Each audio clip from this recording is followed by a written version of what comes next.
नमस्कार, अस्सलाम वालेकुम। लाइव हिंदुस्तान पर आप देख रहे हैं वीडियो शो दीन दुनिया। अरबी में एक वाक्यांश है कि ला फता इल्ला अली, ला सैफ इल्ला जुल्फिकार, यानी अली के सिवा कोई योद्धा, कोई जंगजू नहीं, और सैफ जो तलवार होती है वो जुल्फिकार के अलावा और कोई नहीं है। ये वाक्यांश हजरत अली की बहादुरी, उनके साहस को दिखाने के लिए इस्तेमाल किया जाता है।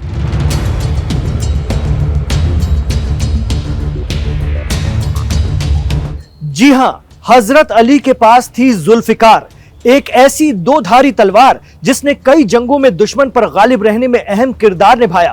और यह है ईरान की जुल्फिकार, जिसे मिसाइल सिटी से बाहर निकाल लिया गया है।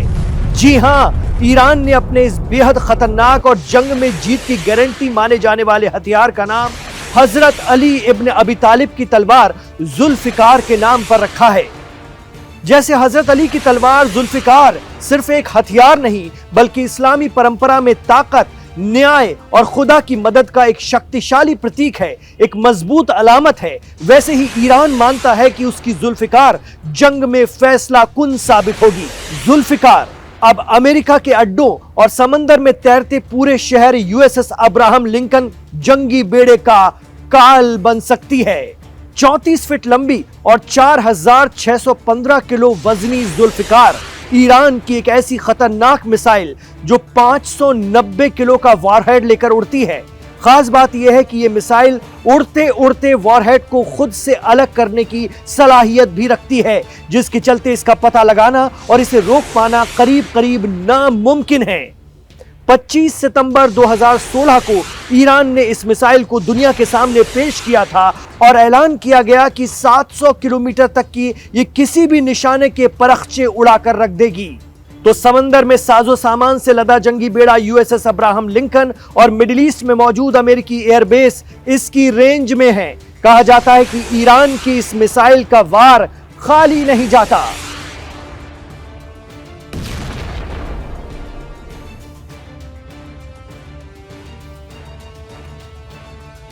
साल 2020 में ईरान ने जुल्फिकार के नए नए वेरिएंट बना लिए जो समंदर में दुश्मनों के जहाज को निशाना बना सकते हैं। इस नए वेरिएंट का नाम जुल्फिकार बसीर रखा गया है। जुल्फिकार बसीर एयरफ्रेम में एक ऑप्टिकल सीकर जोड़ता है और इसकी रेंज भी 700 किलोमीटर है। खबर तो यह भी आ रही है कि ईरान ने खैबर शिकन को भी जंग के लिए तैयार कर लिया है। खैबर शिकन, इसके नाम का मतलब है कि खैबर को तोड़ने वाली।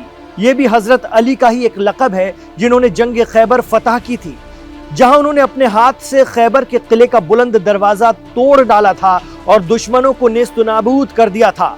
खैबर शिकन ईरान की तीसरी जनरेशन की मिसाइल है। ये बाकी मिसाइलों से काफी हल्की है, इसलिए इसे आसानी से मोबाइल लॉन्चरों पर लाद कर कहीं भी ले जाया जा सकता है। इसकी रेंज 1450 किलोमीटर है।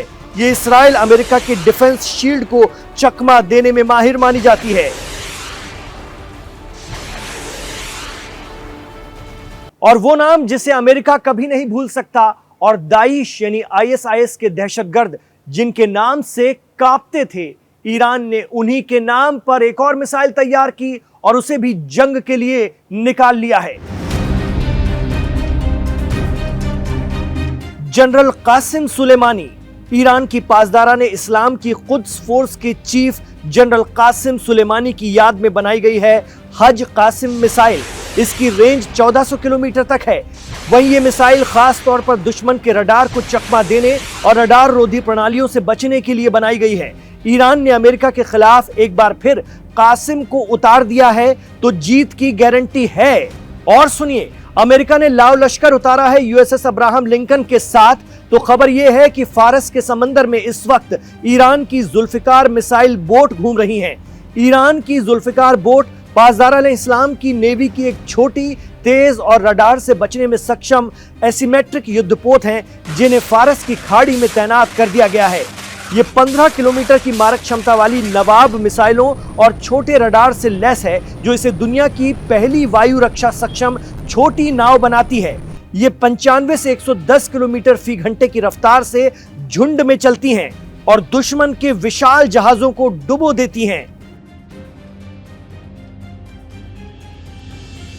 इतना ही नहीं, ईरान ने जून में इस्राइल के साथ हुई 12 दिनों की जंग से सबक लेते हुए अपने एयर डिफेंस सिस्टम की ताकत में कई गुना इजाफा कर लिया है।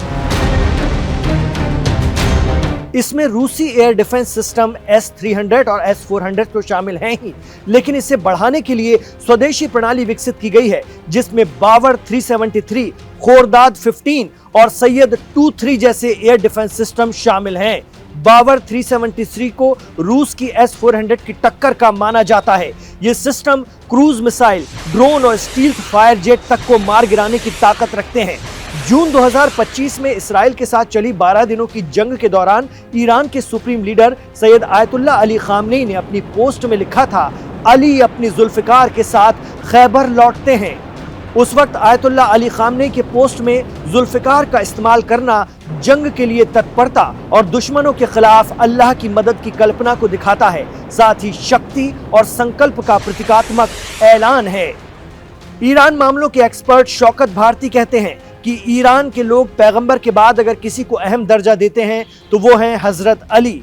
यमन के हूती भी पैगंबर के बाद हजरत अली को मानते हैं। लेबनान के हिजबुल्लाह के आइडल भी हजरत अली हैं और इराक के हजदुश्शाबी भी पैगंबर के बाद हजरत अली का अहम मकाम रखते हैं। यही वो मुल्क या तंजीमें हैं जो इस वक्त फिलिस्तीन की आज़ादी के लिए लड़ने का दावा कर रही हैं। यहाँ तक कि गजा की तंजीम हमास को भी सपोर्ट करती हैं। ये सब भी तैयार हैं किसी भी जंग की स्थिति में ईरान के लिए मैदान में उतरने के लिए। इस बार भी जुल्फिकार तैयार है। हैदर हैदर खैबर खैबर के नारे गूंज रहे हैं।